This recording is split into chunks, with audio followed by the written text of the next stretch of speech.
छत्रपती संभाजीनगर शहराला पाणी पुरवठा करणाऱ्या पाईपलाईनचा एअर वॉल फुटलाय। पैठण छत्रपती संभाजीनगर महामार्गावरील हिसारवाडीजवळ हा सगळा प्रकार घडला।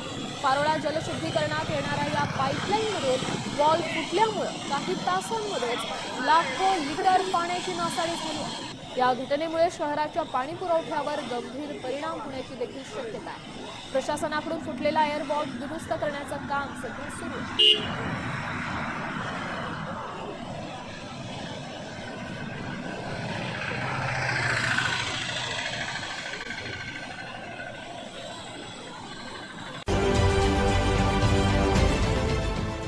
देश विदेशातील प्रत्येक घडामोडींचे लाईव्ह अपडेट मिळवण्यासाठी आता साम टीव्हीच्या सर्व सोशल मीडिया प्लॅटफॉर्मला लाईक, फॉलो आणि सबस्क्राईब करा।